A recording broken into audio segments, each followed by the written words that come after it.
A desperate people know nothing of mercy.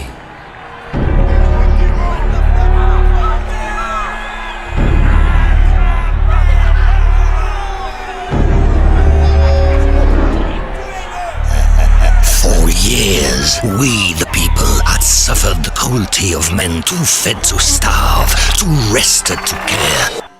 But no more.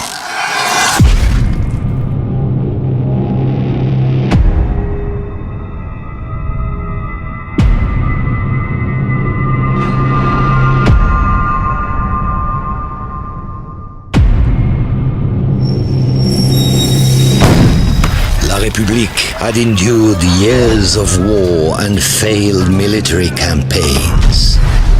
A play for power by kings who cared more for their legacy than their people.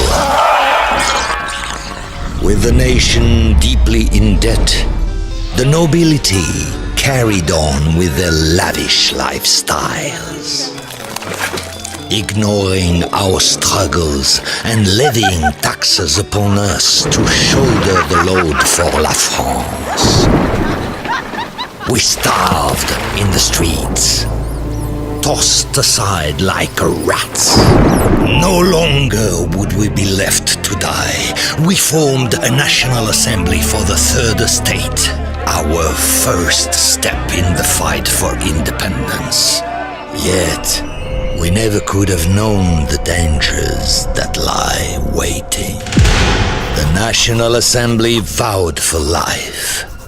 We were willing to do what was needed, violently, if necessary. We surged, unstoppable. The taste of freedom and liberty fell upon each of our lips. When La Bastille fell, we grew hungrier, not for bread or for grain, but for justice. Even His Highness wasn't safe from our reach. For too long had he dismissed our threats. Let him try to ignore us now. After ordering the death of the king, one man thirsted for control. He claimed to represent the people against the monarchy, but was far more dangerous than any king. Maximilien de Robespierre. The slightest suspicion of counter-revolution was met with death. Mere rumors and speculation saw many of us meet our end. Families torn apart by Robespierre's reign. A reign of terror. Hundreds of thousands dead. Streets ran red with blood. But the reign of terror would not last. Robespierre knew he was to meet the very end he had brought upon so many. While fighting his arrest, he tried to make his escape, but he was unsuccessful. A bullet to the jaw to remind him of his failure. A desperate people know nothing of mercy. Liberté, égalité, fraternité!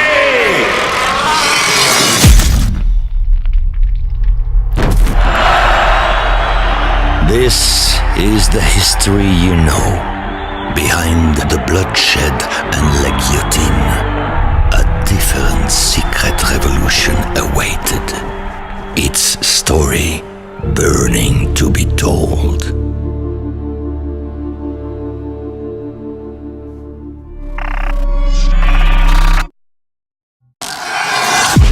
Everything that comes up, I'm like, oh my God, how am I going to make this work? I'm in between making a movie and an album and I'm on tour. Let's throw a video game in the mix.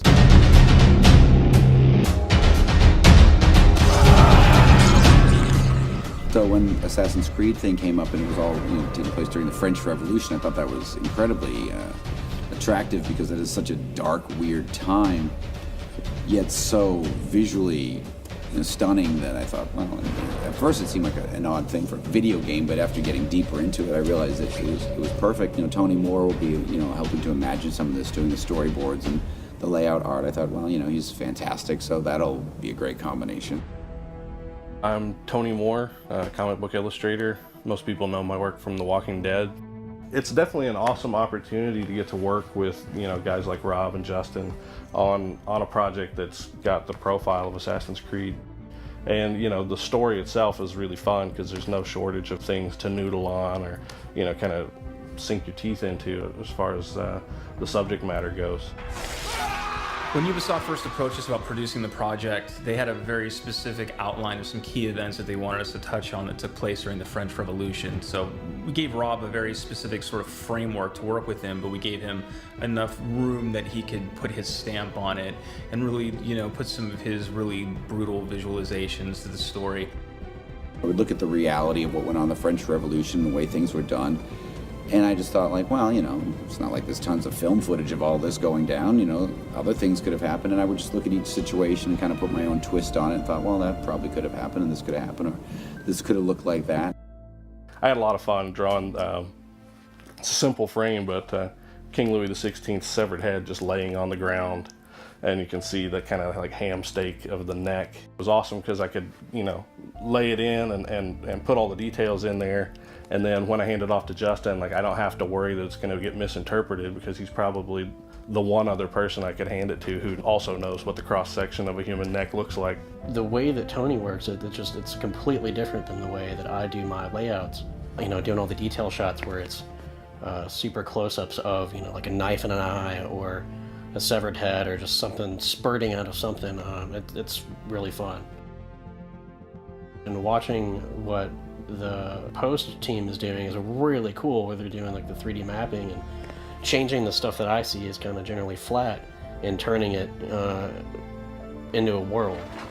What I love about Tony Moore's artwork is it's so expressive and intense, and he takes you into these situations that are so fun to animate because the characters almost will themselves to life.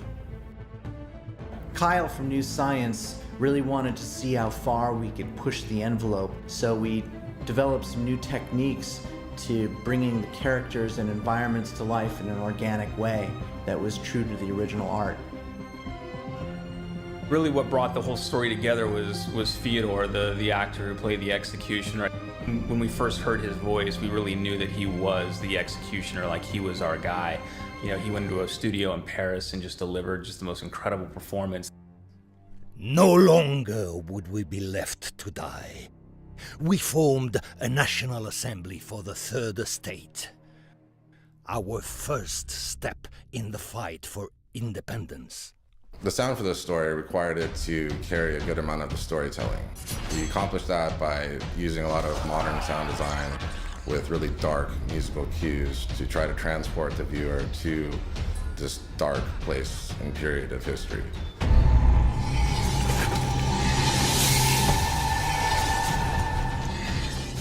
I think that's probably quintessentially Rob is that juxtaposition of sexiness and just gross.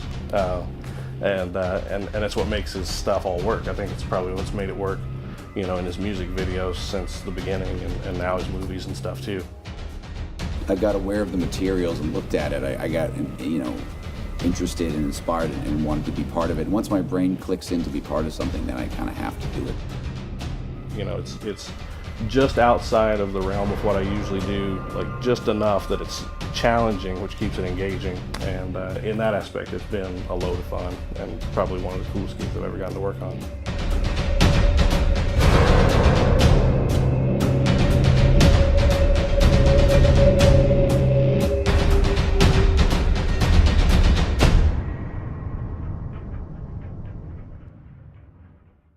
Make history. Assassin's Creed Unity. Pre-order now for 2 bonus offers.